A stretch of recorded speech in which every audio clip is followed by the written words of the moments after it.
So the Rockland campus is about 134 acres. It's fairly large and growing main campus. And then we're located in pretty much the heart of San Jose here, Silicon Valley. And as Mr. Bhatta mentioned, we're just 10 minutes from the Apple headquarters.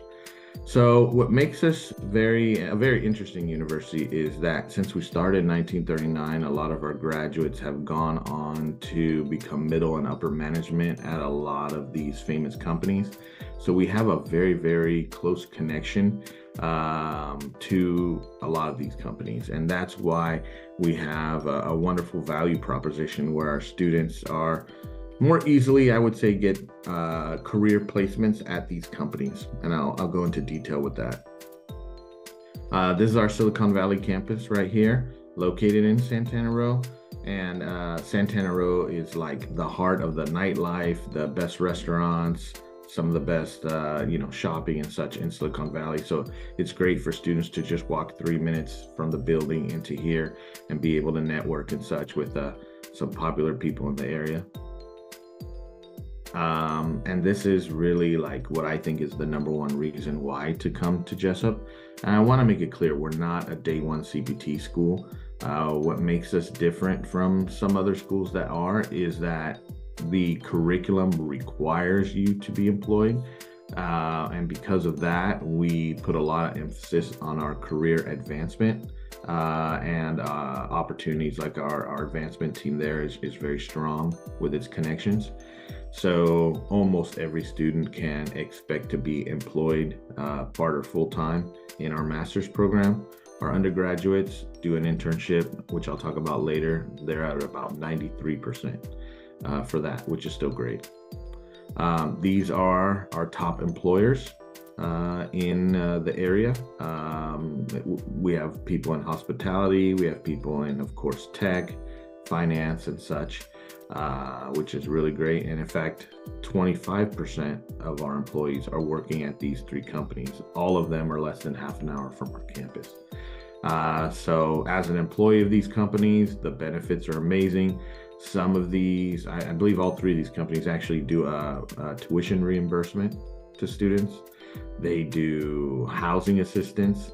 Some of them pay for their apartments. Some of them pay for your transportation, and food's always free on campus. So, I mean, the students get to keep the majority of the money that they are actually earning, which is wonderful.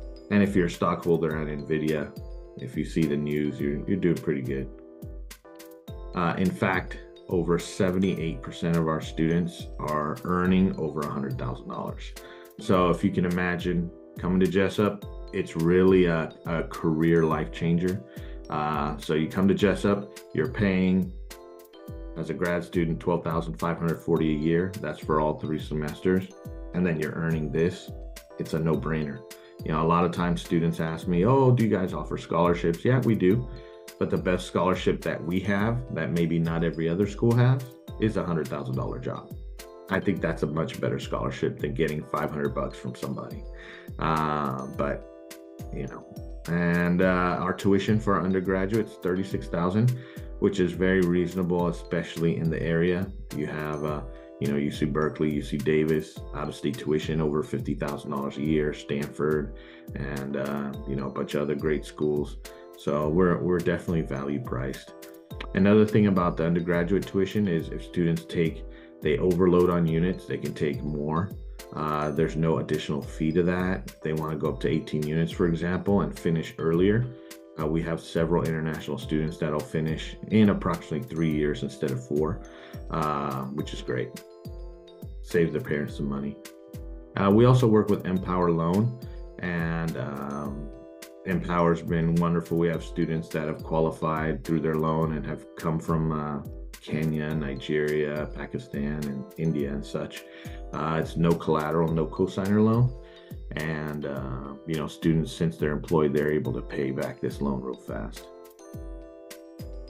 Our faculty, as you saw in the video, very important. And again, part of the connections that we have. Our faculty who come on our special speaker series and things like that, they're all graduates from top 100 global universities, MIT and such, and also are employed at Google. For example, the number 6 guy at Google works with us at Jessup. The designer of the Intel Pentium chip, for those of you who remember. One of the lead designers, the inventors of the internet is at Jessup. So we have people with a lot of industry experience that really, have influenced the industry completely. And for example, one of our largest donor and one of our biggest supporters, Mr. Pat Gelsinger, the CEO of Intel, is our biggest supporter. And having, Intel headquarters real close by and having his support has been huge. In fact, here he is with our international students in our robotics class. And it's great to have people like him support Jessup and our students. Many of these students have told us how they reach out to him for help with jobs, or whether it's at Intel or other places, getting letters of recommendation. He just makes a phone call and helps these students get placed. Another thing about this slide is we have a new degree starting this January. It's our MS in Business Analytics, so we're expecting this to be pretty big. But yeah, having his support is amazing. Another professor, this is on the undergraduate side, I like to feature is Professor Paul Robbins.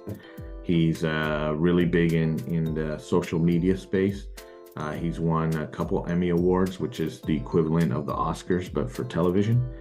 And our undergraduate students, for example, in this degree, do internships at like Skywalker Sound. Skywalker's part of Disney, the whole Star Wars movie genre. You can see having an internship there is really neat. And then our music students, having done like background music for this movie several years ago, but that's just an example of what they do at Skywalker Sound.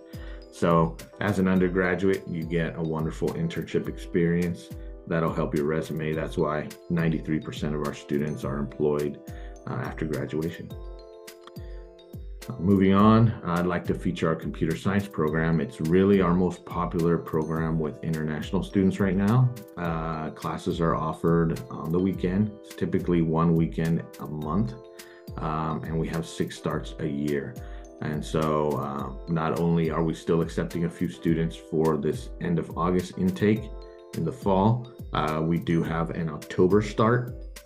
So every other month approximately we have a start. So if you have students that missed this visa, that couldn't get a visa appointment for this term or what have you, they don't need to wait all the way till January. We have a start in October.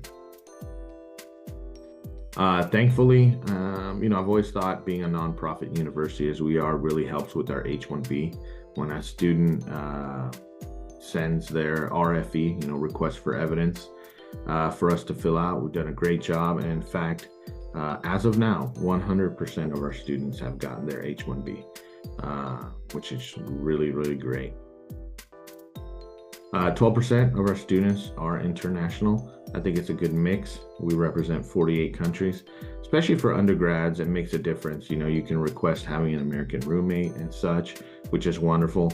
I know some schools, I have family that have gone to different universities, and it's like half the university's international, and nothing's wrong with that, but you don't really get an American experience when all you hear is, Chinese or a different language, and you don't really get to, hang out with the American kids and have a, American culture experience. Sometimes those international students feel like they should have stayed at home. And so you don't get that at Jessup. You get a nice mix, which is wonderful.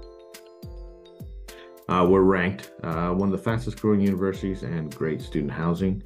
In fact, we take a picture each year of our incoming freshman class here in the front of campus. And our dorms, this is just a picture of it. We have 9 dormitories in Rockland and 1 graduate apartment, and it's very, very safe. I think Rockland's one of the safest cities in America. So we don't have issues with, students being assaulted or anything. We recently saw a student from India got beat and robbed in Stockton at one of the universities over there. It happens, unfortunately. A lot of universities in America are placed in like USC is in the worst neighborhood. But thankfully, we've chosen some wonderful, safe areas where students can walk around at night, go shopping, and never have any problems. We have several majors that are very popular. Right now, growing in popularity is our aviation program. We've won a lot of awards with that. Our biochemistry pre-med is great, and as well as our undergraduate kinesiology, sports medicine. We have internships with the Sacramento Kings, the NBA team. So students have been flocking to this. It's really, really popular. Again, graduates have the 6 starts per year, and undergraduates, the traditional spring and fall starts. And it's just the standard, requirements on English, and most universities are the same. But there is some flexibility, and you can take ELTS, PTE, Duolingo, what have you, as long as it's a legitimate exam. We do not accept those, standard English letters that you get from the university saying the medium of instruction. We still need to be able to see a standardized test. And then the application is done through the application portal. We do not have a deposit. Instead, we have a $150 processing fee. And with that, we don't need a WES evaluation. We do the evaluation and everything internally. And we try to turn things around as fast as possible. When it comes to undergraduate, I'm in charge 100%. And so I can make a decision quickly. I try to turn things around in a day or two. On the grad side, it's myself and the dean. So sometimes that takes a little longer, but our goal is 5 business days. Sometimes we get it, sometimes we miss it, depending holidays and such, but we do our best to turn everything around really quickly, including the I-20. Scholarships are available. We have 4 students right now, undergraduates from Asia, on a full scholarship for computer science. Extremely talented students. But scholarships generally start at $1,000 and go up for both undergrad and graduate. Thankfully, we have a lot of donors. And those are available for students, whether it's academic, leadership, or they have a special talent in art or athletics. And that's it. So hopefully you guys have a few questions.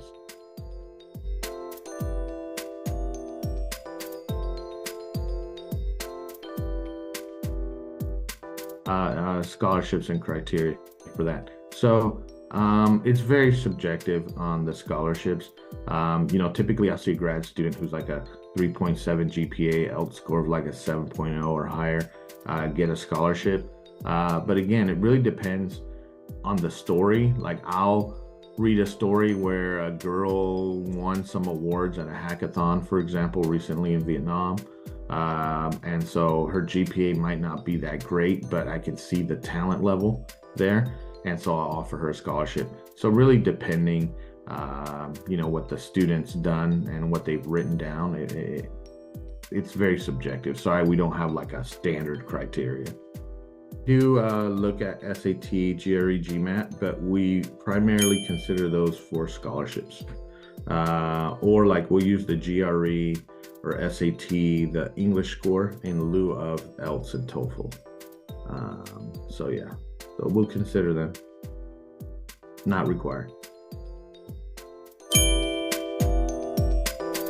Yeah, I'll go ahead and, if they do well on SAT or what have you, we can waive the English proficiency. It's not a problem.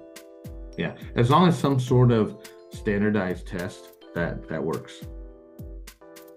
So they won't need to take ELTS or anything if they do fine on the SAT English.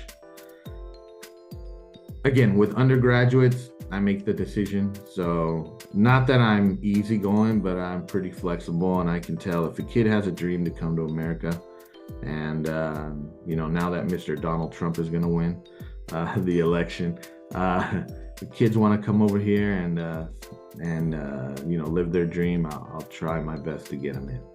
So.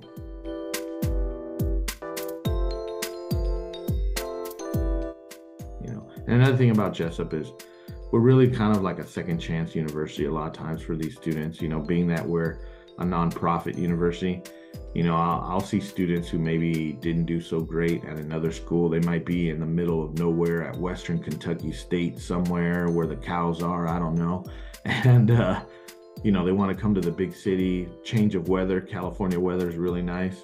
They might be somewhere in the cold and they're not used to it because they come from India or wherever that's never snowing.